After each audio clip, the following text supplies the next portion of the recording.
the blessings of the new year together. We also wanted to create awareness of the plight of these people and to call upon those in charge, you know, to do what's necessary to have a plan for our people that are homeless. Pozituze wano just kugabanako love ya new year ne bachali bafe bana bali sura ku street.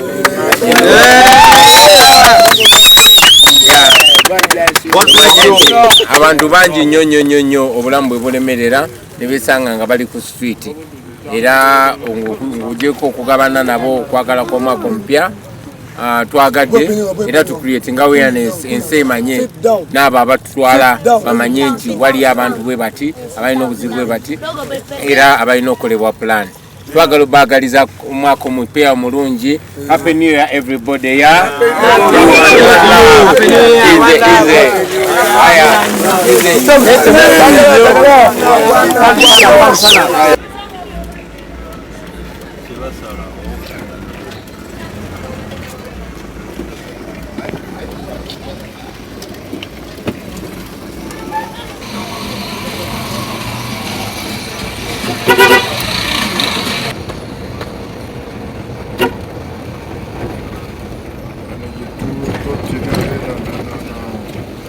Musa? No. Nefuda atalaba. Ngambe twali waka.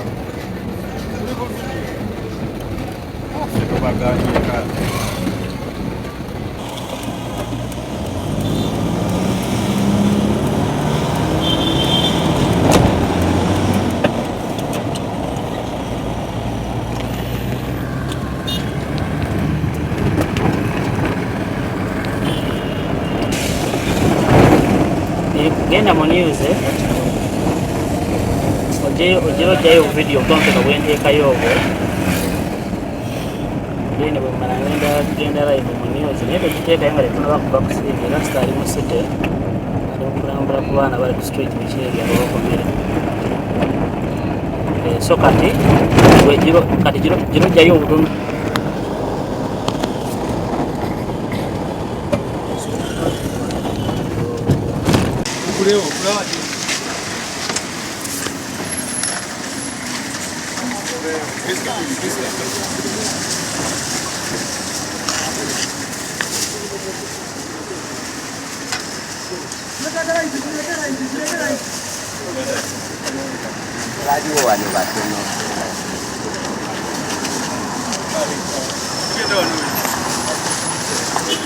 President Robert Sharp.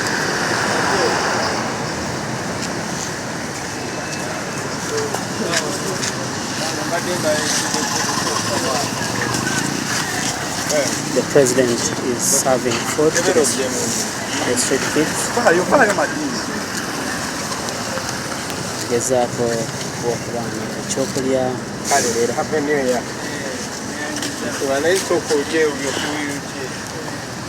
President agezaako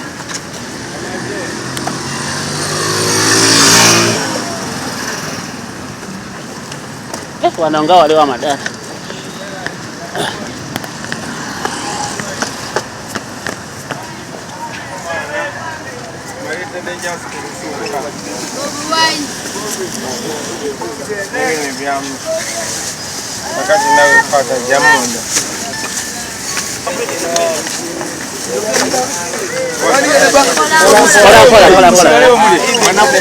Tubasangayo temulabisaaye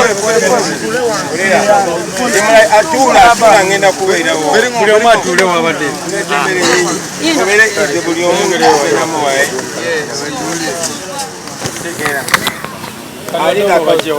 omuntu wawattu bali kulabira ku mmere abaana ba street.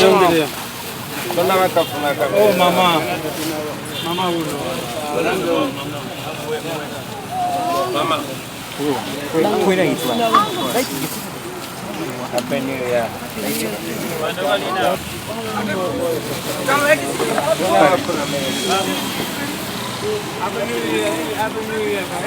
Gezaako okugabana ekyokulya n'abaana ba street olunaku luno olw'olusooka. Abulaza kati gwe sembera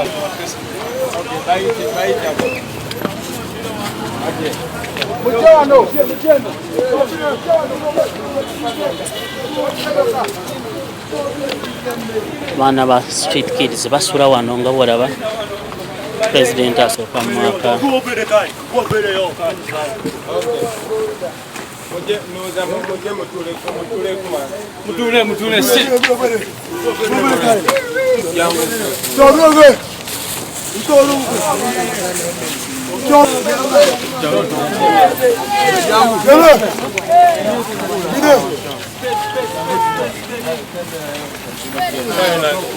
Adini atuveyo.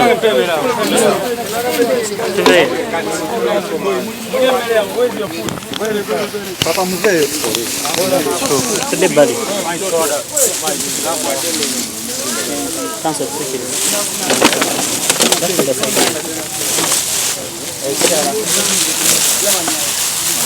Nende muri kujiko jiko. Dogo chimara tuveyo.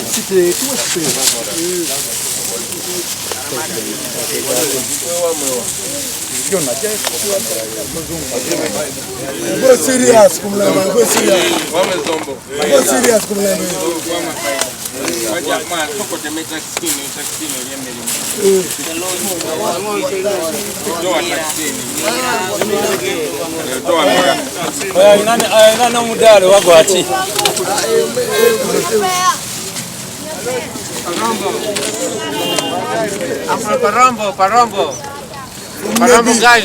Parambo guys, I'm from Parambo. I'm feeling this thing. I want to enjoy it. Yeah, I want to enjoy it. I want to enjoy Merry Christmas. Just like me, Yeah, I'm from Parambo. I come there just for to work, but I never get to work. Because I work My name is you can call me Wahab Musa. I've come from Zombo district in Uganda. Then congratulations for this here. May God bless you on whatever you're doing. Thank you. call me Dan. I come from Nebi. I come there just for. How do you feel so far? How do you feel? I feel so bad because I'm lacking. There is no job for us to do. Then we want a job. There is no job here. We just stay on the street. There is no house to us to stay. That is what we are lacking about. Thank you. How do you feel so far? Call me. We wrote down. I come from Nebi. I come there just for working, but just certain where I said I come from my home, I stay there, I not get to work.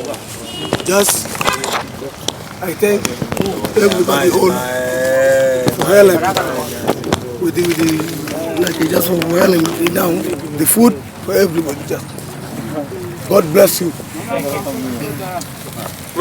Jina langu Wanda Steven Ungirot. I come from Paida, Zombo district. Mimi nakuja hapa Kampala kutafuta maisha yangu. Lakini kutafuta maisha nasinda mimi. Kutafuta maisha nasinda mimi. Namna tunaishi hiyo. Tunaishi mbaya sana. Tunatafuta mtu mwenye afanya nini? Shuka sisi pia juu. Sasa namna tunaishi hiyo. Afua pia sisi nakaa kama nini? Tunaishi mzuri. Kama namna watu tunaishi. Yangu natosa ndio hiyo. Ndio my name is Steven. Eni an ate wood Parambo anyola abinu kai ikampala kasauko abe sauko eni an harmonize wood Parambo afoyo chamu kelira ka woneni abe afo chamu eni malen sana mungo makomeli mugesa chamu kelira tineni agenu ngona achamu chamende. Yeah, it is nice. We're here just to share love of the new year together. We know that there are so many more people that are homeless in this our country. So besides sharing the blessings of the new year together, we also wanted to create awareness of the plight of these people, and to call upon those in charge, you know, to do what's necessary to have a plan for our people that are homeless. Pozituze wano just kugabanako love ya new ya ne bachali bafe bana bali sura ku street.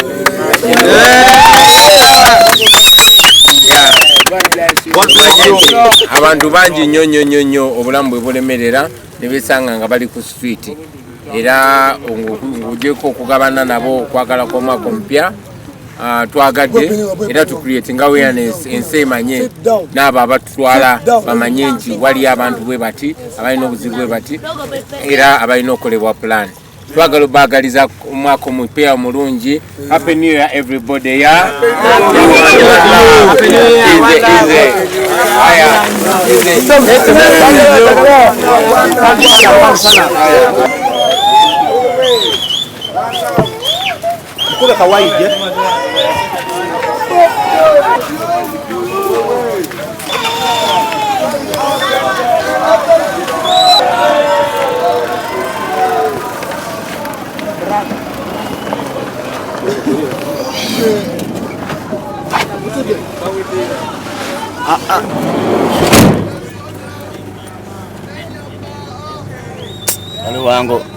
Gala wangu afuna afunye bukiripsi wano. Olaba.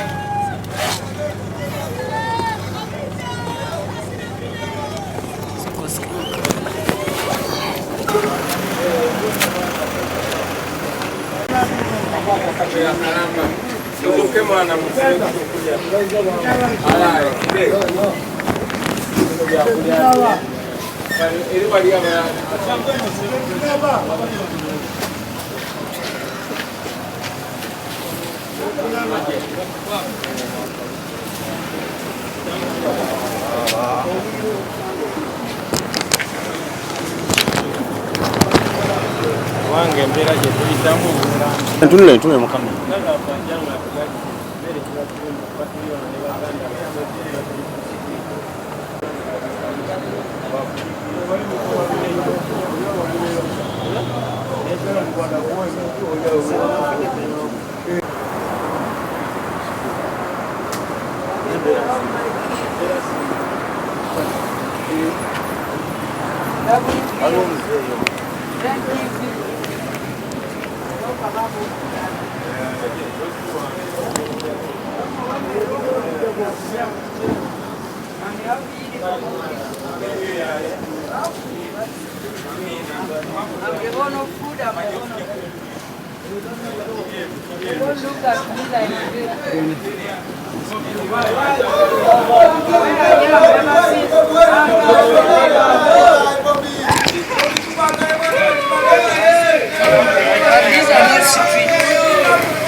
Fini.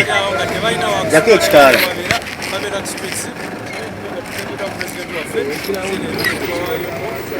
Decided to come and stand with these people who are homeless. Some of them are old, others are young, men and women. So we are glad that we come and we are with them and celebrate the New Year with them. If he was in power, we would have better policies. With local housing, we would have better policies.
kyakabinyo.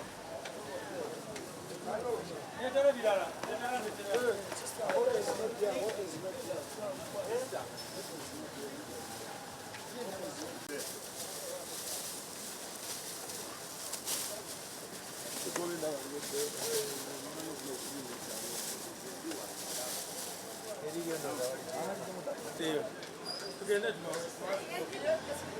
Amina.